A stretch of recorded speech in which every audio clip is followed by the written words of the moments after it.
ਸਵਾਗਤ। ਮੈਂ ਹਰਜਿੰਦਰ ਸਿੰਘ ਰੰਧਾਵਾ, ਤੁਸੀਂ ਦੇਖ ਰਹੇ ਹੋ ਪੰਜਾਬ ਟੈਲੀਵਿਜ਼ਨ ਔਰ ਮੇਰੇ ਨਾਲ ਨੇ ਰਜੀਵ ਭਾਸਕਰ ਸਾਹਿਬ ਜੀ ਆਏ। ਬਹੁਤ ਬਹੁਤ ਸ਼ੁਕਰੀਆ ਰੰਧਾਵਾ ਜੀ। ਭਾਸਕਰ ਸਾਹਿਬ, ਅੱਜ ਇੱਕ ਵਾਰੀ ਫਿਰ ਪੰਜਾਬ ਦੇ ਲੋਕਾਂ ਦੀ ਨਜ਼ਰ ਮਾਣਯੋਗ ਉੱਚ ਅਦਾਲਤ ਵੱਲ ਹੈ। ਅੱਜ ਫਿਰ ਇੱਕ ਵਾਰੀ ਲਿਫਾਫੇ ਖੁੱਲਣ ਦੀ ਕਨਸੋ ਆ। ਅੱਜ ਇੱਕ ਵਾਰੀ ਫਿਰ ਨਿਆਂ ਉਸ ਮੰਦਰ ਚੋਂ ਜਿਹਦੇ ਵਿੱਚ ਕਿਹਾ ਜਾਂਦਾ ਹੈ ਕਿ ਹਰੇਕ ਨੂੰ ਮਿਲਣ ਦੀ ਉਮੀਦ ਕੀਤੀ ਜਾ ਸਕਦੀ। 6000 ਕਰੋੜ ਦੇ ਡਰੱਗ ਮਾਮਲੇ ਤੇ ਹੋਰ ਮਾਮਲਿਆਂ 'ਚ ਪਰਤਾਂ ਖੁੱਲ ਸਕਦੀਆਂ। ਦੂਜੇ ਮਾਮਲੇ 'ਚ ਜੋ ਲਖਮੀਰਪੁਰ ਖੀਰੀ 'ਚ ਵਾਪਰਿਆ ਬੇਹੱਦ ਨਿੰਦਣਯੋਗ ਹੈ ਔਰ ਪੂਰਾ ਦਿਨ ਸਿਆਸਤ ਵੀ ਚੱਲਦੀ ਰਹੀ। ਲੇਕਿਨ ਅਕਾਲੀ ਦਲ ਜਿਹੜਾ ਕਦੇ ਚੈਂਪੀਅਨ ਸੀ ਸਿੱਖ ਮਾਮਲਿਆਂ ਦਾ, ਕਿਸਾਨੀ ਮਾਮਲਿਆਂ ਦਾ, ਥੋੜਾ ਪਛੜਿਆ ਨਜ਼ਰ ਆਇਆ। ਜਿਹੜੀ ਲੀਡ ਅਕਸਰੇ ਲੈਂਦਾ ਰਿਹਾ, ਉਹ ਕੱਲ ਲੀਡ ਡਿਪਟੀ ਮੁੱਖ ਮੰਤਰੀ ਔਰ ਨਵਜੋਤ ਸਿੰਘ ਸਿੱਧੂ ਲੈਂਦੇ ਨਜ਼ਰ ਆਏ। ਤੀਜੀ ਗੱਲ, ਕੀ ਨਵਜੋਤ ਸਿੰਘ ਸਿੱਧੂ ਔਰ ਚਰਨਜੀਤ ਸਿੰਘ ਚੰਨੀ ਵਿਚਾਲੇ ਰੇੜਕਾ ਵੱਧ ਰਿਹਾ? ਕਿ ਆਉਂਦੇ ਦਿਨਾਂ ਦੇ ਵਿੱਚ ਸਿਰਫ ਕਾਂਗਰਸ ਹੀ ਪੰਜਾਬ ਦੇ ਸਿਆਸੀ ਨਕਸ਼ੇ ਦੇ ਵਿੱਚ ਖਬਰਾਂ ਬਟੋਰੇਗੀ? ਅਕਸਰ ਇਹ ਕਿਹਾ ਜਾਂਦਾ ਹੈ ਕਿ ਜਦੋਂ ਸਰਕਾਰ ਦੇ ਅੰਦਰ ਹੀ ਵਿਰੋਧੀ ਧਿਰ ਪੈਦਾ ਕਰ ਲਓ ਤਾਂ ਉੱਥੋਂ ਹੀ ਸਾਰਾ ਕੁਝ ਹੋ ਹੀ ਜਾਂਦਾ। ਖੈਰ, ਇੱਕ ਬਹੁਤ ਵੱਡਾ ਮਸਲਾ ਕਾਇਮ ਆ ਕਿ ਨਵਜੋਤ ਸਿੰਘ ਸਿੱਧੂ ਅਜੇ ਤੱਕ ਸੰਗਠਨ ਕਿਉਂ ਨਹੀਂ ਕਾਇਮ ਕਰ ਸਕੇ। ਸਿੱਧੂ ਦੀ ਸਰਗਰਮੀ ਵੱਧ ਚੁੱਕੀ ਆ, ਹਾਲਾਂਕਿ ਉਹਨਾਂ ਦੇ ਅਸਤੀਫੇ ਦਾ ਫੈਸਲਾ ਨਹੀਂ ਹੋਇਆ। ਪਰ ਕੀ ਸਰਦਾਰ ਚਰਨਜੀਤ ਸਿੰਘ ਚੰਨੀ ਜੋ 2 ਮਹੀਨਿਆਂ 'ਚ ਕਰ ਸਕਦੇ ਸੀ, ਉਹ ਕਰਨ ਦੀ ਬਜਾਏ ਉਹ ਡਿਫੈਂਸਿਵ ਹੋ ਗਏ? ਉਹਨਾਂ ਨੂੰ ਸਲਾਹ ਦੇਣ ਵਾਲੇ ਕੌਣ ਨੇ? ਇਹ ਬੜਾ ਵੱਡਾ ਸਵਾਲ ਹੋਊਗਾ। ਜਦੋਂ ਤੁਸੀਂ ਆਪਣੀ ਕਾਰਗੁਜ਼ਾਰੀ ਨਾ ਦਿਖਾ ਕੇ ਸਿਰਫ ਐਕਸ਼ਨ ਹੀ ਲੈਣੇ ਹੋਣ 2-2.5 ਮਹੀਨਿਆਂ ਦੇ ਪੀਰੀਅਡ ਦੇ ਵਿੱਚ, ਉਵੇਂ ਹੀ ਆ ਜਿਵੇਂ ਕਿਸੇ ਘਰ 'ਚ ਵਿਆਹ ਰੱਖਿਆ ਹੋਵੇ ਤੇ ਪੁਰਾਣੇ ਸਮਿਆਂ 'ਚ ਦਰਜੀ ਸਮੇਤ ਹਰ ਬੰਦਾ ਉੱਥੇ ਲਾ ਲਿਆ ਜਾਂਦਾ ਸੀ। ਉਦੋਂ ਇਹ ਫਿਕਰ ਨਹੀਂ ਸੀ ਹੁੰਦੇ ਕਿ ਕੌਣ ਰੁੱਸ ਗਿਆ ਤੇ ਕੌਣ ਨਾਰਾਜ਼ ਹੋ ਗਿਆ। ਘਰ ਦੇ ਮੁਖੀ ਦੀ ਜ਼ਿੰਮੇਵਾਰੀ ਹੁੰਦੀ ਸੀ ਕਿ ਇਹ ਸਿਸਟਮ, ਇਹ ਵਿਆਹ, ਇਹ ਪ੍ਰਬੰਧ ਬਿਹਤਰ ਹੋ ਜਾਣ। ਸੋ 2 ਮਹੀਨੇ ਦੇ ਵਿੱਚ ਚਰਨਜੀਤ ਸਿੰਘ ਚੰਨੀ ਨੇ ਇਹ ਨਹੀਂ ਸੀ ਸੋਚਣਾ ਕਿ ਜੇ ਮੈਂ ਇਹ ਕੀਤਾ ਤੇ ਕ੍ਰੈਡਿਟ ਕਿਹਨੂੰ ਜਾਊਗਾ, ਜਾਂ ਫਲਾਣੀ ਸਲਾਹ ਮੈਂ ਕਿਹਦੇ ਕਹਿਣ ਤੇ ਮੰਨ ਲਈ ਤੇ ਇਹਦਾ ਬੈਨੀਫਿਟ ਉਹ ਸਲਾਹ ਦੇਣ ਵਾਲੇ ਨੂੰ ਨਾ ਚਲੇ ਜਾਵੇ। ਪੰਜਾਬ ਦੇ ਲੋਕ ਬੜੀ ਦੇਰ ਦੇ ਉਡੀਕਦੇ ਸੀ। ਸ਼ਾਇਦ ਚਰਨਜੀਤ ਸਿੰਘ ਚੰਨੀ ਡਿਫੈਂਸਿਵ ਹੋ ਗਏ ਨੇ। ਬੁਨਿਆਦੀ ਮੁੱਦੇ 2 ਮਹੀਨੇ ਦੇ ਵਿੱਚ ਐਡਰੈਸ ਕਰਕੇ ਉਹ ਚੈਂਪੀਅਨ ਪੰਜਾਬ ਦੀ ਸਿਆਸਤ ਦੇ ਬਣ ਸਕਦੇ ਸੀ, ਜਿੱਥੋਂ ਹੌਲੀ ਹੌਲੀ ਉਹ ਪਿਛਾਂਹ ਜਾਂਦੇ ਨਜ਼ਰ ਆ ਰਹੇ ਆ। ਮੈਂ ਤੁਹਾਡੇ ਵੱਲ ਪਰਤਦਾ। ਅੱਜ ਮਾਣਯੋਗ ਉੱਚ ਅਦਾਲਤ ਵਿੱਚ ਇੱਕ ਵਾਰੀ ਫਿਰ ਡਰੱਗ ਕੇਸ ਖੁੱਲਣ ਦੀ ਕਨਸੋ ਆ। ਤੁਹਾਡੀ ਐਡਵੋਕੇਟ ਸਾਹਿਬ ਸਰਦਾਰ ਨਵਕਿਰਨ ਸਿੰਘ ਨਾਲ ਗੱਲ ਹੋਈ ਆ। ਮੇਰੀ ਵੀ ਇੱਕ ਵੱਡੇ ਉੱਚ ਅਦਾਲਤ ਦੇ ਵੱਡੇ ਵਕੀਲ ਸਾਹਿਬ ਨਾਲ ਗੱਲ ਹੋਈ ਆ, ਬਰਾੜ ਸਾਹਿਬ ਨਾਲ। ਮੈਂ ਪੁੱਛਣਾ ਚਾਹੂੰਗਾ ਤੁਹਾਨੂੰ ਕਿ ਅੱਜ ਕੀ ਦੁੱਧ ਦਾ ਦੁੱਧ, ਪਾਣੀ ਦਾ ਪਾਣੀ ਹੋਣ ਵੱਲ ਗੱਲ ਵੱਧ ਸਕਦੀ ਹੈ? ਜਿਨ੍ਹਾਂ ਨੂੰ ਅਸੀਂ ਰਿੜਕ ਰਹੇ ਹਾਂ, ਜੇ ਉਹ ਬੇਕਸੂਰ ਆ ਤਾਂ ਅਸੀਂ ਕਿਉਂ ਰਿੜਕੀਏ? ਤੇ ਜੇ ਇੱਕ ਦੋਸ਼ੀ ਨੇ ਤਾਂ ਉਹਨਾਂ ਦੇ ਉੱਤੇ ਕਾਰਵਾਈ ਕਿਉਂ ਨਾ ਹੋਵੇ? ਇਹ ਹੱਕ ਬਣਦਾ ਹੈ ਆਮ ਲੋਕਾਂ ਦਾ, ਮੁਆਸ਼ਰੇ ਦਾ, ਕਿ ਉਹਦੇ ਜਿੰਨੇ ਦੋਸ਼ੀ ਨੇ ਉਹ ਕਟਹਿਰੇ 'ਚ ਹੋਣ ਤੇ ਬੇਦੋਸ਼ੇ ਜਿਨ੍ਹਾਂ ਤੇ ਦੋਸ਼ ਅਸੀਂ ਲਾਉਂਦੇ ਰਹੇ ਹੋਈਏ ਉਹਨਾਂ ਨੂੰ ਵੀ ਇਨਸਾਫ ਮਿਲਣਾ ਚਾਹੀਦਾ। ਕੀ ਕਹਿੰਦੇ ਹੋ ਰੰਧਾਵਾ ਜੀ, ਜਿਸ ਕੇਸ ਦੀ ਅਸੀਂ ਅੱਜ ਗੱਲ ਕਰ ਰਹੇ ਹਾਂ, ਤਕਰੀਬਨ 2.5 ਤੋਂ 3 ਸਾਲ ਤੋਂ ਉਹ ਲਿਫਾਫੇ ਹਾਈ ਕੋਰਟ ਦੇ ਵਿੱਚ ਬੰਦ ਪਏ। 27 ਅਗਸਤ ਨੂੰ ਇੱਕ ਉਮੀਦ ਜਾਗੀ ਸੀਗੀ ਸ਼ਾਇਦ ਅੱਜ ਲਿਫਾਫੇ ਖੁੱਲਣਗੇ, ਔਰ ਲਿਫਾਫੇ ਖੁੱਲਣ ਤੋਂ ਬਾਅਦ ਦੁੱਧ ਦਾ ਦੁੱਧ, ਪਾਣੀ ਦਾ ਪਾਣੀ ਹੋਏਗਾ ਜਾਂ ਨਹੀਂ ਹੋਏਗਾ ਇਹਦਾ ਤਾਂ ਨਹੀਂ ਪਤਾ। ਪਰ ਜੋ ਕੁਝ ਅਦਾਲਤ ਦੇ ਵਿੱਚ ਉਹਨਾਂ ਬੰਦ ਲਿਫਾਫਿਆਂ ਦੇ ਵਿੱਚ ਹੈ, ਉਹ ਇੱਕ ਜਨਤਕ ਕਰਨ ਦੀ ਗੱਲ ਚੱਲੀ ਸੀਗੀ। 27 ਅਗਸਤ ਨੂੰ ਡੇਟ ਪੈ ਗਈ 1 ਸੈਪਟੈਂਬਰ ਨੂੰ। 1 ਸੈਪਟੈਂਬਰ ਦੇ ਵਿੱਚ ਜਿਹੜੇ ਜੱਜ ਸਾਹਿਬ ਸੀਗੇ ਅਜੇ ਤਿਵਾਰੀ, ਉਹਨਾਂ ਨੇ ਆਪਣੇ ਆਪ ਨੂੰ ਇਸ ਕੇਸ ਤੋਂ ਅਲੱਗ ਰੱਖਣ ਦਾ ਫੈਸਲਾ ਕੀਤਾ। ਫਿਰ ਅੱਜ ਹੁਣ ਆਪਾਂ 5 ਅਕਤੂਬਰ ਨੂੰ ਇਹ ਜਿਹੜਾ ਕੇਸ ਹੈ ਇੱਕ ਨਵੀਂ ਬੈਂਚ ਕੋਲ ਗਿਆ। ਮੇਰੀ ਨਵਕਿਰਨ ਐਡਵੋਕੇਟ ਸਾਹਿਬ ਨਾਲ ਗੱਲ ਹੋਈ, ਬੜੇ ਸੀਨੀਅਰ ਵਕੀਲ ਹੈਗੇ ਨੇ। ਉਹਨਾਂ ਦਾ ਕਹਿਣਾ ਸੀਗਾ ਕਿ ਅਗਰ ਜੱਜ ਸਾਹਿਬ ਅਦਾਲਤ ਚਾਹਣ ਤੇ ਇਹਨਾਂ ਲਿਫਾਫਿਆਂ ਨੂੰ ਖੋਲ ਕੇ ਨਾ ਕੇਵਲ ਦੇਖ ਸਕਦੀ ਹੈ ਬਲਕਿ ਜਨਤਕ ਵੀ ਕਰ ਸਕਦੀ ਹੈ। ਉਮੀਦ ਤੇ ਅਸੀਂ ਕਰਦੇ ਹਾਂ, ਉਮੀਦ ਤੇ ਦੁਨੀਆ ਕਾਇਮ ਹੈ, ਪਰ ਅਦਾਲਤ ਦੇ ਵਿੱਚ ਅੱਜ ਕੀ ਹੁੰਦਾ ਹੈ ਇਹ ਤੇ ਹੁਣ 1-2 ਘੰਟੇ ਬਾਅਦ, ਸ਼ਾਇਦ 12 ਕੁ ਵਜੇ ਦੀ ਡੇਟ ਹੈਗੀ ਹੈ, ਉਸ ਤੋਂ ਬਾਅਦ ਪਤਾ ਲੱਗੇਗਾ। ਲੇਕਿਨ ਨਵਜੋਤ ਸਿੰਘ ਸਿੱਧੂ ਉਹਨਾਂ ਦਾ ਉਹ ਟਵੀਟ, ਸ਼ਾਇਦ ਟਵੀਟ ਤੇ ਪੁਰਾਣਾ ਹੈ ਪਰ ਦੁਬਾਰਾ ਅੱਜ ਛੱਡਿਆ ਹੈ, ਜਿਹਦੇ ਵਿੱਚ ਉਹਨਾਂ ਨੇ ਇੱਕ ਆਸ ਕੀਤੀ ਹੈ ਕਿ ਅੱਜ ਡਰੱਗ ਦੇ ਮੁੱਦੇ ਦੇ ਉੱਤੇ ਉਹਨਾਂ ਨਾਮਾਂ ਦਾ ਖੁਲਾਸਾ ਹੋਏਗਾ ਜਿਨ੍ਹਾਂ ਨਾਮਾਂ ਦੀ ਆਪਾਂ ਬੜੇ ਟਾਈਮ ਤੋਂ ਗੱਲ ਤੇ ਜ਼ਰੂਰ ਕਰਦੇ ਰਹੇ ਹਾਂ, ਪਰ ਕੋਈ ਸਿੱਟਾ ਜਾਂ ਕੋਈ ਸਬੂਤ ਹਜੇ ਤੱਕ ਜਨਤਕ ਨਹੀਂ ਕੀਤੇ ਗਏ। ਚਲੋ ਦੇਖਦੇ ਹਾਂ 2-3 ਘੰਟੇ ਬਾਅਦ ਅਦਾਲਤ ਕੀ ਫੈਸਲਾ ਲੈਂਦੀ ਹੈ। ਪਰ ਇਸ ਮੁੱਦੇ ਦੇ ਉੱਤੇ ਸਰਕਾਰ ਦਾ ਜਿਹੜਾ ਰਵੱਈਆ ਰਿਹਾ, ਭਾਵੇਂ ਉਹ ਕੈਪਟਨ ਅਮਰਿੰਦਰ ਸਿੰਘ ਉਹਨਾਂ ਦੀ ਸਰਕਾਰ ਸੀਗੀ ਜਾਂ ਹੁਣ ਨਵੀਂ ਸਰਦਾਰ ਚਰਨਜੀਤ ਸਿੰਘ ਚੰਨੀ ਉਹਨਾਂ ਦੀ ਸਰਕਾਰ, ਕਿਉਂਕਿ ਕੋਰਟ ਇਸ ਮੁੱਦੇ ਦੇ ਉੱਤੇ ਪਹਿਲੇ ਹੀ ਕਹਿ ਚੁੱਕਿਆ ਹੈ ਕਿ ਅਸੀਂ ਕਿਸੇ ਕਿਸਮ ਦਾ ਕੋਈ ਸਟੇ ਨਹੀਂ ਦਿੱਤਾ। ਕੋਰਟ ਦੇ ਵਿੱਚ ਐਸਟੀਐਫ ਦੀ ਰਿਪੋਰਟ ਪੈਂਡਿੰਗ ਹੈਗੀ ਹੈ, ਈਡੀ ਦੀ ਰਿਪੋਰਟ ਪੈਂਡਿੰਗ ਹੈਗੀ ਹੈ, ਚਟੋਪਾਧਿਆ ਸਾਹਿਬ ਦੀ ਰਿਪੋਰਟ ਪੈਂਡਿੰਗ ਹੈਗੀ ਹੈ। ਉਸ ਤੋਂ ਇਲਾਵਾ ਐਕਸ਼ਨ ਟੇਕਨ ਰਿਪੋਰਟ ਯਾਨੀ ਜਿਹੜੀ ਕੈਪਟਨ ਸਰਕਾਰ ਦੇ ਕਮੈਂਟਸ ਉਹ ਵੀ ਕੋਰਟ ਦੇ ਵਿੱਚ ਬੰਦ ਲਿਫਾਫਿਆਂ ਦੇ ਵਿੱਚ ਪਏ ਨੇ। ਜੇ ਇਹਨਾਂ ਨੂੰ ਖੋਲ ਦਿੱਤਾ ਜਾਂਦਾ, ਮੈਨੂੰ ਲੱਗਦਾ ਨਹੀਂ ਕਿ ਕੇਸ ਦੇ ਉੱਤੇ ਕੋਈ ਇਹਦਾ ਬਹੁਤ ਅਸਰ ਹੋਏਗਾ, ਕਿਉਂਕਿ ਜਿਹੜੀ ਅਨੁਰਾਗ ਅਗਰਵਾਲ ਉਹਨਾਂ ਦੀ ਚਿੱਠੀ ਸੀਗੀ, ਹਰਪ੍ਰੀਤ ਸਿੱਧੂ ਉਹਨਾਂ ਨੂੰ ਜਿਹੜੇ ਐਸਟੀਐਫ ਦੇ ਮੁਖੀ ਸੀਗੇ, ਕਿ ਤੁਸੀਂ ਉਸ ਮੁੱਦਿਆਂ ਦੇ ਉੱਤੇ, ਉਸ ਰਿਪੋਰਟ ਦੇ ਉੱਤੇ ਅੱਗੇ ਐਕਸ਼ਨ ਕਿਉਂ ਨਹੀਂ ਲਿੱਤਾ। ਹਰਪ੍ਰੀਤ ਸਿੱਧੂ ਉਹਨਾਂ ਨੇ ਵੀ ਜਵਾਬ ਦਿੱਤਾ ਸੀਗਾ, ਉਸ ਜਵਾਬ ਦੇ ਹਿਸਾਬ ਨਾਲ ਕਾਰਵਾਈ ਕਿਸੇ ਨਾ ਕਿਸੇ ਜਗ੍ਹਾ ਪੋਲੀਟੀਕਲ ਰੀਜ਼ਨਸ ਕਰਕੇ ਉਹ ਰੁਕ ਗਈ ਸੀਗੀ।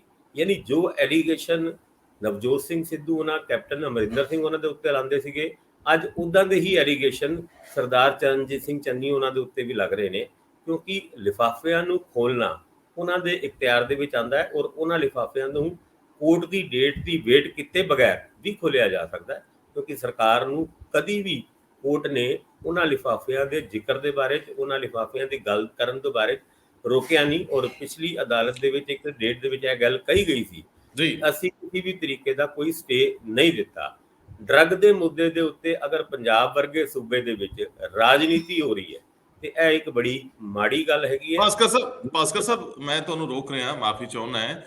ਦਰਅਸਲ ਜੇ ਮੁੱਖ ਮੰਤਰੀ ਸਾਹਿਬ ਚਾਹੁੰਦੇ ਤਾਂ ਜਿਵੇਂ ਨਵਜੋਤ ਸਿੰਘ ਸਿੱਧੂ ਨੇ ਪਹਿਲੀ ਕੈਬਨਿਟ ਵੇਲੇ ਕਿਹਾ ਸੀ ਕਿ ਬਹੁਤੇ ਮਸਲੇ ਤਾਂ ਅੱਜ ਹੀ ਹੱਲ ਕਰ ਦੇਣਗੇ ਸਾਡੇ ਮੁੱਖ ਮੰਤਰੀ ਸਾਹਿਬ, ਉਹਦੇ 'ਚ ਇੱਕ ਹੱਕ ਬੋਲਦਾ ਸੀ ਵੀ ਹੋ ਜਾਊ ਜੀ, ਕਿਉਂਕਿ ਜਿੱਦਾਂ ਤੁਸੀਂ ਕੈਪਟਨ ਅਮਰਿੰਦਰ ਸਿੰਘ ਨੂੰ ਲਾਇਆ ਸੀ ਉਸ ਤੋਂ ਬਾਅਦ ਤਾਂ ਇਹੀ ਸੀ ਨਾ ਕਿ ਤੁਹਾਡੇ ਕੋਲ ਸਮਾਂ ਤਾਂ ਬਚਿਆ ਹੀ ਨਹੀਂ, ਤੁਹਾਡੇ ਕੋਲ ਬਚੇ ਤਾਂ ਲੈ ਦੇ ਕੇ 3 ਮਹੀਨੇ ਜਾਂ 2.5, ਹੁਣ ਤਾਂ ਮੈਨੂੰ ਲੱਗਦਾ 2.5 ਵੀ ਮਸਾਂ ਹੀ ਰਹਿ ਗਏ, ਕਿਉਂਕਿ ਅਕਸਰ ਕਹਿੰਦੇ ਹੁੰਦੇ ਆ ਕਿ ਦਸੰਬਰ ਦੇ ਆਖਰੀ ਹਫ਼ਤੇ 'ਚ ਚੋਣ ਜ਼ਾਬਤਾ ਬਣਦਾ ਹੈ, ਲੇਕਿਨ ਜੇਕਰ ਚੋਣ ਕਮਿਸ਼ਨਰ ਚਾਹਵੇ ਤਾਂ ਉਹ 15 ਦਸੰਬਰ ਨੂੰ ਵੀ ਲਾ ਸਕਦੇ ਆ, ਪਹਿਲਾਂ ਵੀ ਲਾ ਸਕਦੇ ਆ, 6 ਮਹੀਨੇ ਅੱਗੇ ਪਿੱਛੇ ਦੀ ਹੱਦ ਤਾਂ ਉਹਨਾਂ ਕੋਲ ਡਿਸਕ੍ਰਿਸ਼ਨ ਹੈਗੀ ਆ, ਉਹਨਾਂ ਕੋਲ ਇਖਤਿਆਰ ਹੈ ਕਿ ਅੱਗੇ ਪਰ ਮੈਂ ਜਿਹੜੀ ਗੱਲ ਕਹਿਣਾ, ਜੇਕਰ ਤੁਸੀਂ ਬੁਨਿਆਦੀ ਮੁੱਦਿਆਂ ਦੇ ਉੱਤੇ ਇੱਕ ਨਵੇਂ ਸਿਰਿਓਂ ਕੋਈ ਗੱਲ ਤੋਰ ਸਕਦੇ ਸੀ, ਜੇਕਰ ਚਾਹੁੰਦੇ ਮੁੱਖ ਮੰਤਰੀ ਸਾਹਿਬ ਤਾਂ ਇੱਕ ਵੱਖਰੀ ਐਸਆਈਟੀ ਜਾਂ ਕੋਈ ਵੱਖਰੀ ਇੱਕ ਜਿਹੜੀ ਆਰਗੇਨਾਈਜੇਸ਼ਨ ਸੰਵਿਧਾਨਕ ਤੌਰ ਤੇ ਮਹੀਨੇ ਖੰਡ ਲਈ ਬਣਾ ਸਕਦੇ ਸੀ। ਜਿੰਨੇ ਵੀ ਕੇਸ ਜਿਹੜੇ ਬਹੁਤ ਚਰਚਿਤ ਨੇ ਉਹਨਾਂ ਨੂੰ ਖੋਲ ਕੇ ਉਹਨਾਂ ਦੇ ਜਿੰਨੇ ਐਵੀਡੈਂਸ ਚਾਹੁੰਦੇ, ਜਿੰਨੀਆਂ ਜਾਂਚਾਂ ਹੋਈਆਂ ਸੀ, ਉਹਨੂੰ ਫਰਦਰ ਜਿਹੜਾ ਵਾ ਉਹ ਤੁਸੀਂ ਕਰ ਸਕਦੇ ਸੀ, ਉਹਦਾ ਨਿਰੀਖਣ ਕਰ ਸਕਦੇ ਸੀ। ਮੈਨੂੰ ਲੱਗਦਾ ਹੈ ਕਿ ਇਨਵੈਸਟੀਗੇਸ਼ਨ ਤੋਂ ਵੀ ਪਹਿਲਾਂ ਜੋ ਪਿੱਛੇ ਹੋਇਆ ਉਹਦੇ ਉੱਤੇ ਗੱਲ ਹੋ ਸਕਦੀ ਸੀ। ਸੋ ਚਾਹੁੰਦੇ ਤਾਂ ਬਹੁਤ ਕੁਝ ਹੋ ਸਕਦਾ, ਪਰ ਖੈਰ ਕਿਉਂਕਿ ਜਦੋਂ ਕੋਈ ਅਦਾਲਤ 'ਚ ਮਾਮਲਾ ਹੁੰਦਾ ਅਕਸਰ ਇਹ ਕਹਿ ਕੇ ਟਾਲਤਾ ਜਾਂਦਾ ਹੈ ਕਿ ਇਹ ਤਾਂ ਅਦਾਲਤ ਵਿੱਚ ਹੈ। ਜਦੋਂ ਅਦਾਲਤਾਂ ਤੁਹਾਨੂੰ ਕਿਤੇ ਰੋਕ ਹੀ ਨਹੀਂ ਰਹੀਆਂ, ਜੇ ਅਦਾਲਤਾਂ ਤੁਹਾਨੂੰ ਕੰਮ ਕਰਨ ਤੋਂ ਕੌਣ ਰੋਕਦਾ? ਗੱਲ ਤਾਂ ਉਹ ਆ ਕਿ ਜਿੱਥੇ ਤੁਹਾਨੂੰ ਕਿਹਾ ਜਾਂਦਾ ਕਿ ਇਸ ਮਾਮਲੇ 'ਚ ਤੁਸੀਂ ਅੱਗੇ ਨਹੀਂ ਜਾਣਾ, ਜਿਵੇਂ ਸਮਿਤ ਸਿੰਘ ਸੈਣੀ ਦੇ ਮਾਮਲੇ 'ਚ ਕਿਹਾ ਗਿਆ ਸਾਫ਼ ਡਾਇਰੈਕਸ਼ਨ ਆ ਔਰ ਜੱਜਮੈਂਟ ਆ ਕਿ 2022 ਦੀ ਚੋਣ ਤੱਕ, ਮਤਲਬ ਅਗਲੀ ਸਰਕਾਰ ਆਉਣ ਤੱਕ ਤੁਸੀਂ ਇਸ ਮਾਮਲੇ 'ਚ ਕੁਝ ਨਹੀਂ ਕਰਨਾ। ਸੋ ਇਹ ਹੁੰਦੀ ਆ ਜੱਜਮੈਂਟ, ਜਿੱਥੇ ਤੁਸੀਂ ਕੁਝ ਨਹੀਂ ਕਰ ਸਕਦੇ। ਲੇਕਿਨ ਇਹਨੂੰ ਵੀ ਚੁਣੌਤੀ ਦਿੱਤੀ ਜਾ ਸਕਦੀ ਸੀ, ਇਹਨੂੰ ਚੁਣੌਤੀ ਦਿੱਤੀ ਜਾ ਸਕਦੀ ਜੇ ਤੁਹਾਨੂੰ ਲੱਗਦਾ ਹੈ ਕਿ ਇਹਦੇ 'ਚ ਕੋਈ ਕਮੀ ਹੈ, ਕਿਉਂਕਿ ਅਦਾਲਤਾਂ ਤਾਂ ਵੈਸੇ ਹੀ ਖੁੱਲਾ ਮਨ ਰੱਖਦੀਆਂ ਕਿ ਜੇਕਰ ਤੁਹਾਨੂੰ ਲੱਗਦਾ ਕਿ ਕਿਸੇ ਜੱਜਮੈਂਟ 'ਚ ਤੁਸੀਂ ਸੰਤੁਸ਼ਟ ਨਹੀਂ ਤੇ ਉਸ ਤੋਂ ਅੱਗੇ ਜੇ ਸੰਵਿਧਾਨ ਤੁਹਾਨੂੰ ਹੱਕ ਦਿੰਦਾ ਤੇ ਉੱਥੇ ਚਲੇ ਜਾਓ। ਖੈਰ ਮੈਨੂੰ ਲੱਗਦਾ ਕਿ ਨਸ਼ਿਆਂ ਦਾ ਮਾਮਲਾ ਅਰਸੇ ਤੋਂ, ਦਹਾਕੇ ਭਰ ਤੋਂ ਪੰਜਾਬੀਆਂ ਦੀ ਜਾਨ ਦਾ ਖੌਅ ਬਣਿਆ। ਜੇ ਮੁੱਖ ਮੰਤਰੀ ਸਾਹਿਬ ਚਾਹੁੰਦੇ ਤੇ 2 ਮਹੀਨਿਆਂ 'ਚੋਂ ਹਰਫਨ ਮੌਲਾ ਵਾਂਗ, 2 ਮਹੀਨਿਆਂ ਦੇ ਵਿੱਚ ਉਹ ਜਿਹੜੀ ਨਾਇਕ ਫਿਲਮ ਦੇ ਹੀਰੋ ਵਾਂਗ, ਅਨਿਲ ਕਪੂਰ ਵਾਂਗ, 2 ਮਹੀਨਿਆਂ ਦੇ ਵਿੱਚ ਉਹ TN ਸੈਸ਼ਨ ਵਾਂਗ, 2 ਮਹੀਨਿਆਂ ਦੇ ਵਿੱਚ ਉਹ ਇਸ ਤਰ੍ਹਾਂ ਦੀ ਦਿੱਖ ਪੇਸ਼ ਕਰ ਸਕਦੇ ਸੀ ਕਿ ਜਿਹਨੂੰ ਚੁਣੌਤੀ ਦੇਣੀ ਸੰਭਵ ਹੀ ਨਾ ਹੁੰਦੀ, ਜਿੱਥੇ ਨਵਜੋਤ ਸਿੰਘ ਸਿੱਧੂ ਵੀ ਕਿਤੇ ਨਹੀਂ ਖਲੋਂਦੇ, ਜਿੱਥੇ ਬਾਦਲਕਿਆਂ ਦੀ ਵੀ ਕੁਝ ਨਾ ਵੱਟੀ ਦੀ ਹੁੰਦੀ। ਬੰਦਾ ਆਇਆ ਸੀ ਕਰਕੇ ਉਹ ਗਿਆ ਚੰਨੀ ਸਾਹਿਬ ਕੋਲ ਇਹ ਸਭ ਮੌਕਾ ਸੀ, ਪਰ ਮੈਨੂੰ ਲੱਗਦਾ ਕਿ ਜਿਵੇਂ ਉਹ ਚੱਲ ਰਹੇ ਆ, ਕੋਈ ਬਹੁਤ ਹੀ ਸਿਆਣਾ ਬੰਦਾ ਉਹਨਾਂ ਦਾ ਸਲਾਹਕਾਰ ਬਣ ਗਿਆ, ਜਿਹੜਾ ਉਹਨਾਂ ਨੂੰ ਕਹਿੰਦਾ ਕਿ ਨਹੀਂ ਇੰਜ ਕੀਤੇ ਇੰਜ ਹੋ ਜੂ, ਇੰਜ ਕੀਤੇ ਲੋੜ ਨਹੀਂ ਹੁੰਦੀ ਸਮਾਂ ਗਵਾਉਣ ਦੀ, ਲੋੜ ਨਹੀਂ ਹੁੰਦੀ ਵੋਟਾਂ ਦੀ ਗਿਣਤੀ ਕਰਨ ਦੀ, ਵਿਅਕਤੀ ਤਾਂ ਇੱਕ ਹੀ ਬਹੁਤ ਹੁੰਦਾ ਹੈ। ਜੇ ਫੈਸਲੇ ਕਰ ਜੇ ਫੈਸਲਾ ਕੁਨ ਹੋ ਜੇ, ਅਜੇ ਵੀ ਮੈਂ ਬਾਰ-ਬਾਰ ਕਹਿਣਾ ਹੁੰਦਾ, ਸਰਦਾਰ ਲక్ష్మణ ਸਿੰਘ ਗਿੱਲ ਦੀਆਂ ਗੱਲਾਂ ਹੁੰਦੀਆਂ, ਮਹੀਨੇ ਕਿੰਨੇ ਕੁ ਮਿਲੇ ਸੀ। ਸਵਾਲ ਤਾਂ ਇਹ ਹੈ ਕਿ ਤੁਸੀਂ 2-4 ਫੈਸਲੇ ਐਸੇ ਜਿਹੜੀ ਸਾਰੀ ਉਮਰ ਤੁਹਾਡੇ ਨਾਂ ਨਾਲ ਬੋਲਦੇ ਰਹਿਣ। ਚੰਨੀ ਸਾਹਿਬ ਕੋ 2 ਮਹੀਨੇ 'ਚ ਕੁਝ ਵੀ ਅਕਾਊਂਟੇਬਿਲਟੀ ਵਰਗਾ ਨਹੀਂ ਸੀ, ਜਵਾਬਦੇਹੀ ਵਰਗਾ ਸੀ, ਕਿਸੇ ਨੇ ਨਹੀਂ ਸੀ ਪੁੱਛਣਾ। ਅਦਾਲਤਾਂ ਜਿੰਨੀਆਂ ਮਰਜ਼ੀ ਬਾਅਦ 'ਚ ਟਿੱਪਣੀਆਂ ਕਰ ਦਿੰਦੀਆਂ, ਫੈਸਲੇ ਵਾਪਸ ਹੋ ਜਾਂਦੇ। ਇੱਕ ਵਾਰੀ ਫੈਸਲੇ ਕਰ ਦਿੰਦੇ, ਲੇਕਿਨ ਕਰਦੇ ਸੰਵਿਧਾਨ ਦੇ ਨਜ਼ਰੀਏ ਤੋਂ, ਔਰ ਫਿਰ ਦੇਖਣਾ ਸੀ ਕਿ ਕਿਵੇਂ ਧੂੜ ਉੱਡਦੀ ਰਹਿੰਦੀ ਹੈ। ਲੇਕਿਨ ਚੰਨੀ ਸਾਹਿਬ ਮੈਨੂੰ ਲੱਗਦਾ ਅਗਲੀ ਇਲੈਕਸ਼ਨ ਜਿੱਤਣ ਦੇ ਚੱਕਰ 'ਚ ਪੈ ਗਏ। ਏਦਾਂ ਇਲੈਕਸ਼ਨਾਂ ਜਿੱਤਣੀਆਂ ਹੁੰਦੀਆਂ ਤਾਂ ਸੁਖਬੀਰ ਸਿੰਘ ਬਾਦਲ 25 ਸਾਲ ਰਾਜ ਕਰਦੇ ਕਰਦੇ ਵਾਪਸ ਨਾ ਪਰਤ ਜਾਂਦੇ, 15 ਸੀਟਾਂ ਤੇ ਨਾ ਆਉਂਦੇ। ਕੀ ਕਹਿੰਦੇ ਹੋ? ਰੰਧਾਵਾ ਜੀ, ਸਭ ਤੋਂ ਵੱਡੀ ਗੱਲ ਤੇ ਇਹ ਵੇ ਕਿ ਚੰਨੀ ਹੋਣਾ ਜਿਸ ਤਰੀਕੇ ਨਾਲ ਮੁੱਖ ਮੰਤਰੀ ਬਣੇ ਨੇ, ਤੁਸੀਂ ਸੰਜੇ ਬਾਰੂ ਉਹਨਾਂ ਦੀ ਕਿਤਾਬ ਸੀਗੀ accidental chief minister, prime minister doctor Manmohan Singh ਉਹਨਾਂ ਦੇ ਬਾਰੇ ਸੀ। ਔਰ ਚੰਨੀ ਉਹਨਾਂ ਦਾ ਵੀ ਮੁੱਖ ਮੰਤਰੀ ਦੀ ਰੇਸ ਦੇ ਵਿੱਚ ਕੈਪਟਨ ਅਮਰਿੰਦਰ ਸਿੰਘ ਨੂੰ ਹਟਾਉਣ ਤੋਂ ਬਾਅਦ ਕਿਸੇ ਜਗ੍ਹਾ ਨਾਂ ਨਹੀਂ ਸੀਗਾ। ਅਚਾਨਕ ਹੀ 5:30 ਵਜੇ ਜਦ ਤੱਕ ਜਿਹੜੇ ਸੁਖਜਿੰਦਰ ਸਿੰਘ ਰੰਧਾਵਾ ਉਹਨਾਂ ਦਾ ਨਾਂ ਤਕਰੀਬਨ ਫਾਈਨਲ ਹੋ ਗਿਆ ਸੀ, ਉਹਨਾਂ ਦੇ ਨਾਂ ਦਾ ਐਲਾਨ ਹੁੰਦਾ। ਫਿਰ ਉਹਨਾਂ ਮੁੱਦਿਆਂ ਨੂੰ ਹੱਲ ਕਰਨ ਦੀ ਗੱਲ ਆਉਂਦੀ ਹੈ ਜਦ ਅਗਲੇ ਦਿਨ ਹੀ ਕੈਬਨਿਟ ਹੁੰਦੀ ਹੈ। ਕੈਬਨਿਟ ਰਾਤੀ 8 ਵਜੇ ਹੁੰਦੀ ਹੈ, 11:15 ਵਜੇ ਉਹ ਕੈਬਨਿਟ ਖਤਮ ਹੁੰਦੀ ਹੈ। ਹਰ ਵਿਅਕਤੀ ਉਸ ਕੈਬਨਿਟ ਦੇ ਉੱਤੇ, ਉਸ ਕੈਬਨਿਟ ਦੀ ਮੀਟਿੰਗ ਦੇ ਉੱਤੇ ਨਜ਼ਰ ਰੱਖ ਰਿਹਾ ਸੀ ਕਿ ਸ਼ਾਇਦ 5 ਨੂੰ ਕਾਤੀ ਪ੍ਰੋਗਰਾਮ ਜਿਹੜੇ ਨਵਜੋਤ ਸਿੰਘ ਸਿੱਧੂ ਉਹਨਾਂ ਨੇ ਕੈਪਟਨ ਅਮਰਿੰਦਰ ਸਿੰਘ ਨੂੰ ਚਿੱਠੀ 'ਚ ਲਿਖੇ ਸੀਗੇ, ਉਹਨਾਂ ਦੇ ਉੱਤੇ ਤੇ ਅੱਜ ਹੀ ਹੱਲ ਹੋ ਜਾਏਗਾ। ਲੋ ਜੀ, ਹੁਣ ਹੁੰਦਾ ਹੱਲ। ਫਿਰ ਤੁਸੀਂ ਗੱਲ ਜਿਹੜੀ ਹੁਣੇ ਕਹੀ ਹੈ ਵੀ ਚੰਨੀ ਉਹਨਾਂ ਆਏ ਸੀ, ਮੁੱਦਿਆਂ ਨੂੰ ਹੱਲ ਕਰਕੇ ਉਹ ਗਏ। ਮੈਨੂੰ ਇਹ ਲੱਗਦਾ ਹੈ ਉਹ ਗਏ ਸ਼ਬਦ ਤੋਂ ਚੰਨੀ ਉਹਨਾਂ ਨੂੰ ਵੀ ਡਰ ਲੱਗਦਾ ਹੈ ਕਿ ਵੀ ਉਹ ਜਾਣਾ ਨਹੀਂ ਚਾਹੁੰਦੇ। ਉਹ ਵੀ ਅਗਲੀ ਪਾਰੀ ਮੁੱਖ ਮੰਤਰੀ ਦੇ ਵਜੋਂ ਖੇਡਣਾ ਚਾਹੁੰਦੇ ਨੇ। ਔਰ ਜੇ ਮੈਂ ਗੱਲ ਕੀਤੀ ਐਕਸੀਡੈਂਟਲ ਪ੍ਰਾਈਮ ਮਿਨਿਸਟਰ ਦੀ, ਤਾਂ ਤੁਸੀਂ ਉਸ ਕਿਤਾਬ ਦੇ ਵਿੱਚ ਇੱਕ ਜਗ੍ਹਾ ਲਿਖਿਆ ਹੋਇਆ ਹੈ ਜਿਹਦੇ ਵਿੱਚ ਡਾਕਟਰ ਮਨਮੋਹਨ ਸਿੰਘ ਉਹਨਾਂ ਕਹਿੰਦੇ ਨੇ ਕਿ ਅਸੀਂ ਕਸ਼ਮੀਰ ਦੇ ਮੁੱਦੇ ਦਾ ਹੱਲ ਹੱਲ ਕਰਨੇ ਆ। ਤੇ ਉਹਦੇ ਵਿੱਚ ਉਹਨਾਂ ਦੀ ਹਾਈਕਮਾਨ ਉਹਨਾਂ ਨੂੰ ਕਹਿੰਦੀ ਹੈ ਜੇ ਤੁਸੀਂ ਇਸ ਮੁੱਦਿਆਂ ਦਾ ਹੱਲ ਕਰਤਾ ਫਿਰ ਆਉਣ ਵਾਲੇ ਪ੍ਰਧਾਨ ਮੰਤਰੀ ਕੀ ਕਰਨਗੇ। ਕੁਝ ਐਦਾਂ ਦੀ ਗੱਲ ਤੇ ਨਹੀਂ ਕਿ ਇਹਨਾਂ ਮਸਲਿਆਂ ਦਾ ਹੱਲ ਚੰਨੀ ਉਹਨਾਂ ਇਸ ਕਰਕੇ ਨਹੀਂ ਕਰ ਰਹੇ ਕਿ ਇਹ ਆਉਣ ਵਾਲੇ ਮੁੱਖ ਮੰਤਰੀ ਦੇ ਕੋਲ ਕੁਝ ਕੰਮ ਰਹਿ ਜਾਣ ਜੋ ਕਰਨ।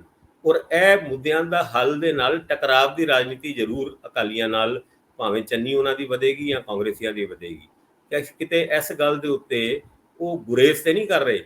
ਹੁਣ ਗੱਲ ਕਰੀਏ ਬੰਦ ਲਿਫਾਫਿਆਂ ਦੀ, ਜਿਹੜੀ ਅਸੀਂ ਗੱਲ ਕਰਕੇ ਹਟੇ ਹਾਂ। ਇਸ ਮੁੱਦੇ ਤੇ ਚੰਨੀ ਉਹਨਾਂ ਐਕਸ਼ਨ ਲੈਣ ਚਾਹਣ ਤੇ ਹੁਣੇ ਅੱਧੇ ਘੰਟੇ ਦੇ ਵਿੱਚ ਉਹਨਾਂ ਬੰਦ ਲਿਫਾਫਿਆਂ ਨੂੰ ਖੋਲ ਕੇ ਰੱਖ ਸਕਦੇ ਨੇ, ਜਨਤਕ ਕਰ ਸਕਦੇ ਨੇ। ਔਰ ਇਹ ਮੰਗ ਨਵਜੋਤ ਸਿੰਘ ਸਿੱਧੂ ਉਹਨਾਂ ਨੇ ਕਈ ਵਾਰ ਕੀਤੀ ਵੀ ਹੈ, ਪਰ ਨਵਜੋਤ ਸਿੰਘ ਸਿੱਧੂ ਉਹਨਾਂ ਦੇ ਰੇਜ਼ ਕੀਤੇ ਹੋਏ ਮੁੱਦਿਆਂ ਦਾ ਕੋਈ ਹੱਲ ਨਾ ਲੱਭਣਾ ਔਰ ਚੰਨੀ ਉਹਨਾਂ ਦੀ 2 ਦਿਨ ਪਹਿਲੇ ਇਹ ਸਟੇਟਮੈਂਟ ਦੇਣਾ ਕਿ ਮੈਂ ਮੁੱਖ ਮੰਤਰੀ ਹਾਂ ਤੇ ਮੈਂ ਜਾਣਨਾ ਮੈਂ ਕੰਮ ਕਿੱਦਾਂ ਕਰਾਂਗਾ ਔਰ ਹਰ ਇੰਪੋਰਟੈਂਟ ਡਿਸੀਜਨ ਲੈਣ ਤੋਂ ਪਹਿਲੇ ਮੈਂ PPCC ਨੂੰ ਕੌਨਫੀਡੈਂਸ ਵਿੱਚ ਲਵਾਂਗਾ। ਉਹਨਾਂ ਦੇ ਕੰਸਲਟੇਸ਼ਨ ਤੋਂ ਬਾਅਦ ਹੀ ਕੋਈ ਵੱਡੇ ਫੈਸਲੇ ਲਿੱਤੇ ਜਾਣਗੇ। ਬਾਕੀ ਨਾਲ ਹੀ ਉਹਨਾਂ ਨੇ ਇਹ ਗੱਲ ਕਹੀ ਕਿ ਨਵਜੋਤ ਸਿੰਘ ਸਿੱਧੂ ਉਹਨਾਂ PPCC ਦੇ ਪ੍ਰਧਾਨ ਨੇ, ਉਹ ਆਪਣਾ ਕੰਮ ਕਰਨ, ਮੈਂ ਆਪਣਾ ਕੰਮ ਕਰਾਂਗਾ, ਬਾਕੀ ਸਰਕਾਰ ਔਰ ਆਰਗੇਨਾਈਜੇਸ਼ਨ ਦੇ ਕੰਮਾਂ ਦੇ ਵਿੱਚ ਆਪਾਂ ਤਾਲਮੇਲ ਬਿਠਾ ਕੇ ਰੱਖਾਂਗੇ।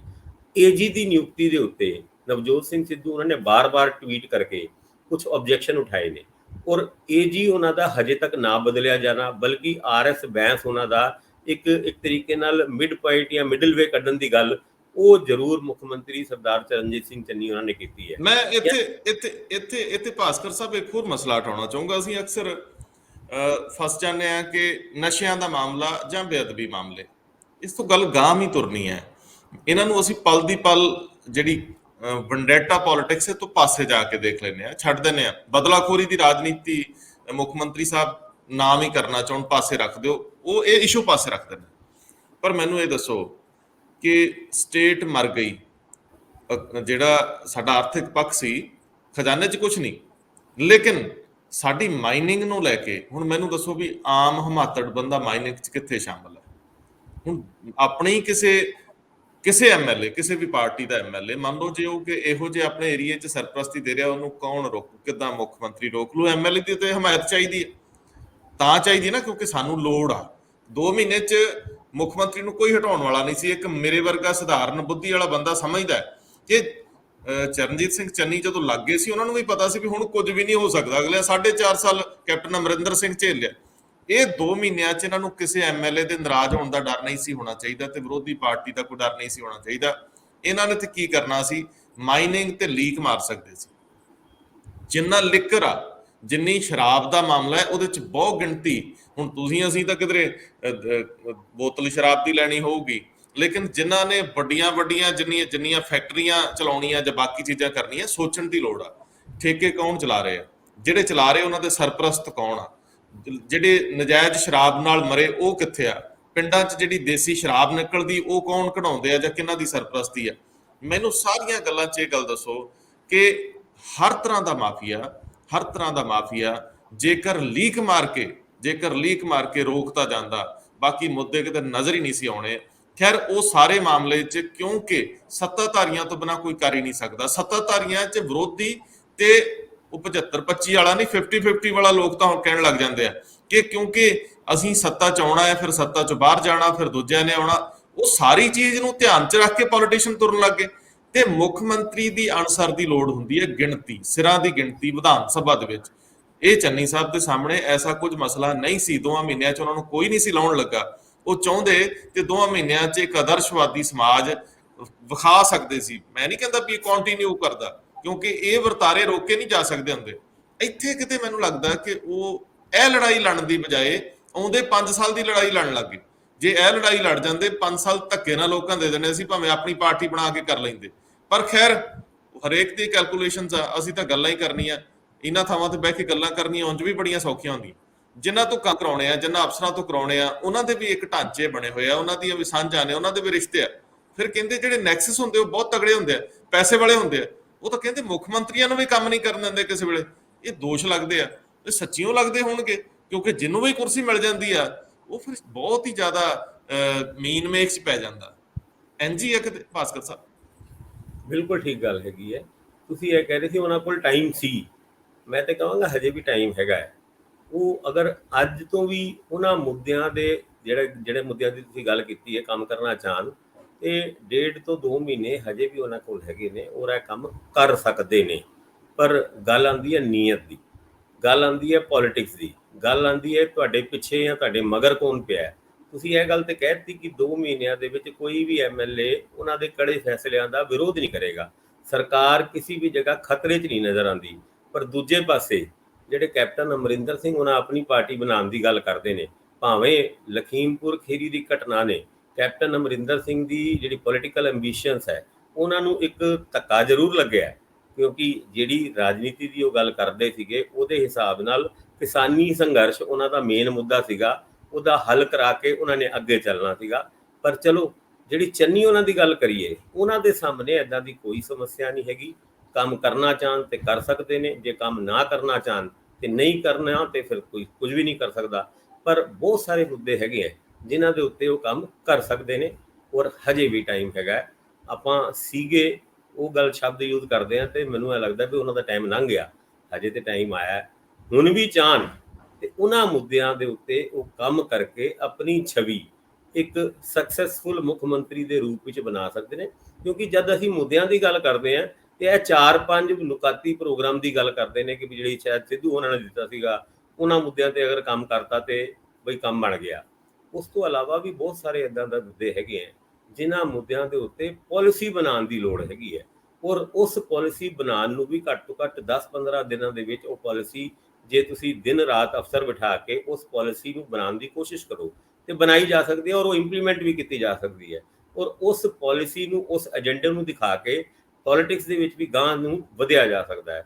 ਪਰ ਹਾਲਾਤ ਤੇ ਇਹ ਨੇ ਕਿ ਕਦੀ ਉਹ ਦਿੱਲੀ ਦੇ ਗੇੜੇ ਲਾਉਂਦੇ ਨੇ, ਕਦੀ ਉਹ ਜੈਪੁਰ ਦੇ ਗੇੜੇ ਲਾਉਂਦੇ ਨੇ, ਉੱਥੇ ਅਮਿਤ ਸ਼ਾਹ ਉਹਨਾਂ ਨੂੰ ਮਿਲ ਕੇ ਆਉਂਦੇ ਨੇ। ਭਾਵੇਂ ਜਿਹੜਾ ਪ੍ਰੋਕਿਉਰਮੈਂਟ ਦਾ ਫੈਸਲਾ ਉਹਨਾਂ ਨੇ ਯੂ ਟਰਨ ਲਿਆ ਕੇਂਦਰ ਸਰਕਾਰ ਨੇ, ਉਹ ਹਰਿਆਣਾ ਦੀ ਗੱਲ ਨੂੰ ਮੰਨ ਕੇ ਲਿੱਤਾ ਹੋਏ, ਪਰ ਕ੍ਰੈਡਿਟ ਵਾਰ ਪੰਜਾਬ ਦੇ ਵਿੱਚ, ਹਰਿਆਣਾ ਦੇ ਵਿੱਚ, ਯੂਪੀ ਦੇ ਵਿੱਚ, ਹਰ ਜਿਹੜੇ ਸੂਬੇ ਦੇ ਵਿੱਚ ਕਿਸਾਨੀ ਮੁੱਦੇ ਦੇ ਉੱਤੇ ਕ੍ਰੈਡਿਟ ਲੈਣ ਦੀ ਹੋੜ ਲੱਗੀ ਹੋਈ ਹੈ। ਬੀਜੇਪੀ ਦੇ ਨਾਲ ਪੋਜੀਸ਼ਨ ਇਹ ਖਰਾਬ ਹੈ ਕਿ ਉਹ ਜੋ ਵੀ ਕੁਝ ਕਰ ਲੈਣ ਉਹਨਾਂ ਨੂੰ ਕ੍ਰੈਡਿਟ ਤੇ ਨਹੀਂ ਮਿਲਦਾ, ਪਰ ਲਖੀਮਪੁਰ ਵਾਲੀ ਜਿਹੜੀ ਇਨਸੀਡੈਂਟ ਹੈਗਾ ਉਹਦੇ ਹਿਸਾਬ ਨਾਲ ਉਹਨਾਂ ਨੂੰ ਡਿਸਕ੍ਰੈਡਿਟ ਸਭ ਤੋਂ ਜ਼ਿਆਦਾ ਮਿਲਦਾ ਔਰ ਮਿਲਣਾ ਵੀ ਚਾਹੀਦਾ ਹੈ। ਜੋ ਕੁਝ ਲਖੀਮਪੁਰ ਖੀਰੀ ਦੇ ਵਿੱਚ ਹੋਇਆ ਉਹ ਕੋਈ ਆਮ ਗੱਲ ਨਹੀਂ ਸੀਗੀ। ਜਿਸ ਤਰੀਕੇ ਨਾਲ ਕਿਸਾਨਾਂ ਦੇ ਉੱਤੇ ਥਾਰ ਗੱਡੀ ਚੜਾਈ ਗਈ ਔਰ 4 ਕਿਸਾਨਾਂ ਦਾ ਮਾਰਿਆ ਜਾਣਾ ਔਰ ਸਿਆਸੀ ਬਵਾਲ ਪੂਰੇ ਦੇਸ਼ ਦੇ ਵਿੱਚ ਮਚ ਜਾਣਾ, ਹਜੇ ਸਿਆਸੀ ਬਵਾਲ ਨਹੀਂ ਖੋਲ੍ਹਿਆ ਹੋਇਆ। ਸੁਣਿਆ ਕਿ ਸ਼ਾਇਦ ਕਿਸਾਨਾਂ ਦੇ ਨਾਲ ਕੋਈ ਸਮਝੌਤਾ ਹੋ ਗਿਆ ਹੈ।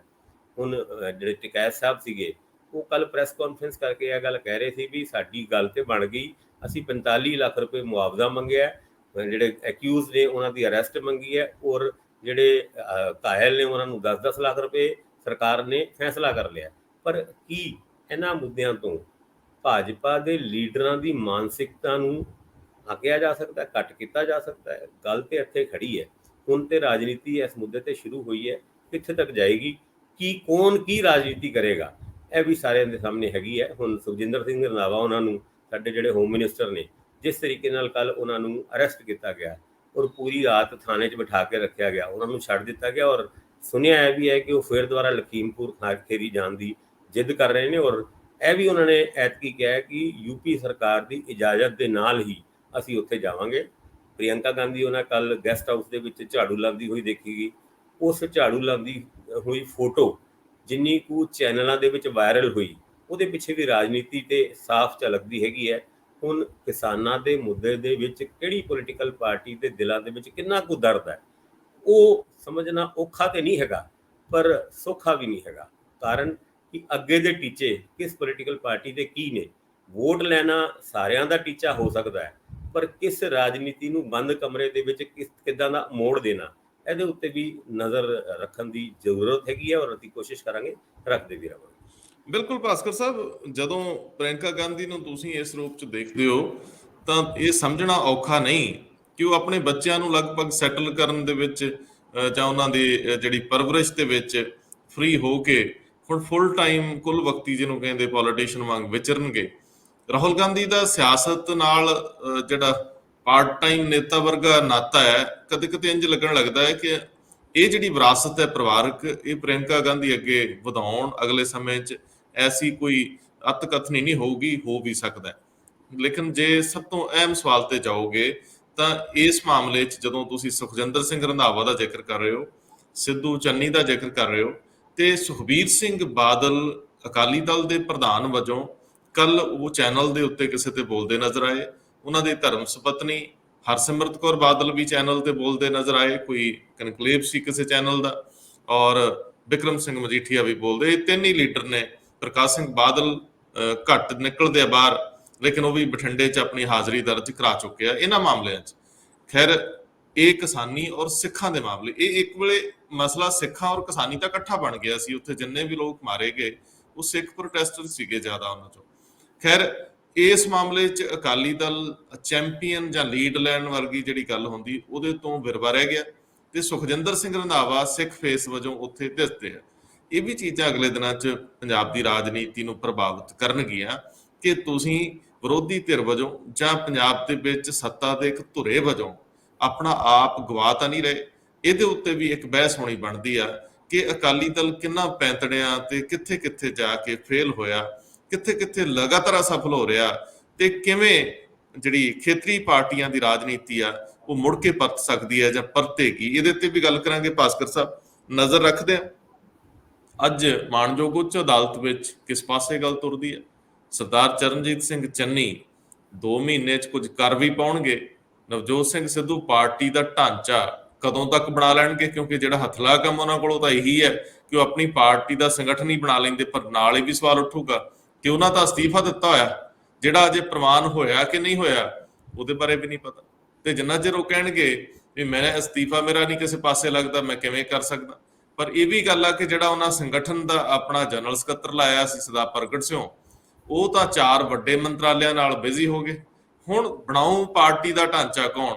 ਜਿਹੜੇ ਵਰਕਿੰਗ ਪ੍ਰੈਜ਼ੀਡੈਂਟ ਸੀ ਉਹਨਾਂ ਦੇ ਵਿੱਚੋਂ ਵੀ ਇੱਕ ਤਾਂ ਸ਼ਾਇਦ ਇੱਕ ਹੀ ਮੰਤਰੀ ਬਣ ਗਿਆ ਤੇ 3 ਜਿਹੜੇ ਆ, ਇੱਕ ਨਾਗਰਾ ਸਾਹਿਬ ਧਨਰਾਜ ਨੇ ਔਰ ਰੰਧਾਵਾ ਸਾਹਿਬ ਦੀ ਗੱਡੀ 'ਚ ਨਜ਼ਰ ਆ ਰਹੇ। ਸਿੱਧੂ ਸਾਹਿਬ ਨਾਲ ਕੌਣ ਲੋਕ ਨੇ ਇਸ ਵੇਲੇ ਜਿਹੜੇ ਇਹ ਸੰਗਠਨ ਨੂੰ ਅੱਗੇ ਵਧਾ ਸਕਦੇ, ਜਾਂ ਇਹਦੇ ਲਈ ਵੀ ਪਹਿਲਾਂ ਪਰਮਿਸ਼ਨ ਲੈਣੀ ਪਊਗੀ ਉੱਪਰੋਂ? ਇਹ ਸਾਰੀਆਂ ਚੀਜ਼ਾਂ ਤੇ ਨਜ਼ਰ ਰੱਖਾਂਗੇ ਭਾਸਕਰ ਸਾਹਿਬ। ਬਹੁਤ ਮਿਹਰਬਾਨੀ, ਧੰਨਵਾਦ।